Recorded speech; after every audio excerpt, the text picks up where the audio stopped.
So I want to tell you about Subvertising Norway.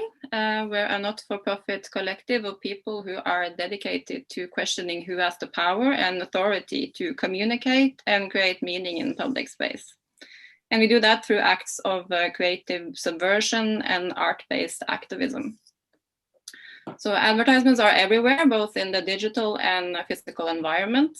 Sometimes they're easy to avoid, but outdoor advertising leaves us with little to no choice. Advertising only has value because we are there to see it, meaning that we are not only the audience, but also the commodity being sold. We believe in the basic principle that the visual realm in public space belongs to everyone. So no one should be able to own it or buy it. Public space should facilitate dialogue, debates, and the exchange of ideas. And everyone should be free to participate, not only companies and organizations that can afford to rent our attention. And the wider debate about what anyone should be able to claim ownership over when it comes to our shared resources, freedom of speech, and the place money has in all of this is also something that we hope to encourage. So we know we are in the midst of both ecological and humanitarian crisis. These problems are linked, caused by capitalism and consumerism, fueling the advertising industry, and that in turn is impacting our culture in a way that further enables this process to continue. And people will say that ads doesn't affect me because we don't really want to buy that thing that we are trying to be sold by that particular ad. But the purpose of those ads isn't just to sell, it also normalizes and fuels the cycle of consumption. You might also say, I hardly ever noticed adverts, so they don't work. But I'm pretty sure that the people in the ad industry would disagree with you. So we believe that the effects advertising has on our minds, our society, our culture, our biosphere is deeply concerning. The goal of advertising is not to create a genuine and lasting sense of happiness or fulfillment. That wouldn't be profitable. So we want to make people think about the relationship to advertising and maybe more importantly, how we interact with and understand our shared public spaces. We want to give people a sense of agency where they feel empowered to actively change their immediate surroundings. And we got keys for that. So when I say keys, I'm talking about the means to open and outdoor ad shells.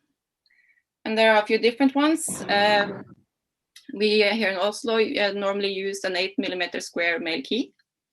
And I got mine at the local hardware store. We do workshops to teach people the method.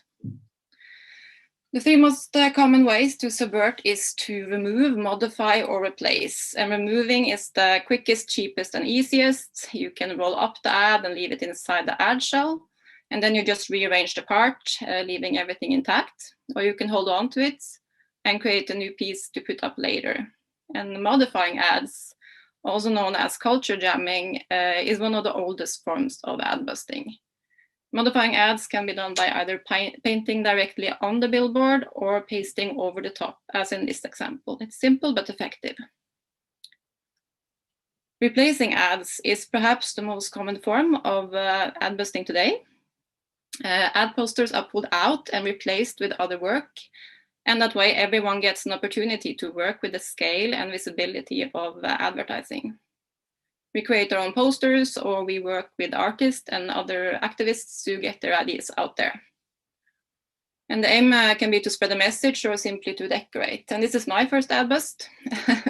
This is very empowering for me to see because, I didn't ask for permission. I didn't care if it was good or not. It would be gone the next day, so it didn't matter.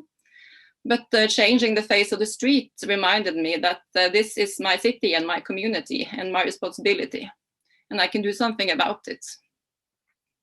And that was my message, that you have the power to impact your surroundings and not just go along with what other people tell you to.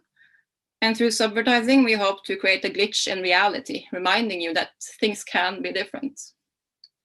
So we usually go out during the daytime wearing high visibility vests. And you might assume that nighttime is better when no one's around, but it's more effective to hide in plain sight. And also wearing a high-vis vest, people just assume that you're there for a reason. Which brings up the question of legality. Technically, subvertising is illegal, but given the detrimental effects advertising has on individuals in terms of constantly being told that you need to buy something or be a certain way, and in a greater context, the existential threats that continued consumerism and capitalism represents, we believe that our actions are morally justified. And that's why many of us are open about our actions. And I personally fail to see the difference, between putting up an outdoor ad and someone making a tag on the wall. But people criminalize the one thing and not the other. So we believe that we are exercising our rights as citizens to question the way our city is used and who is benefiting. We do interventions that doesn't really destroy anything except the company's ability to extract profit off of your attention.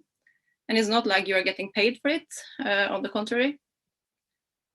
I like Banksy's take on it. He says that any advert in public space that gives you no choice whether you see it or not is yours. Asking for permission is like asking to keep a rock someone just threw at your head.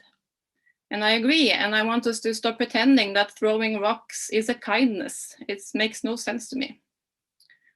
And on that note, I'm ending with an ad bust we did just before Christmas.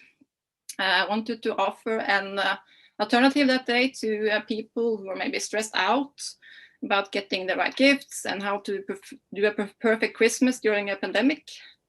And most of all, I just wanted to make people smile and feel that they were going to be okay. Yeah, that's it. Wow. And smile with it.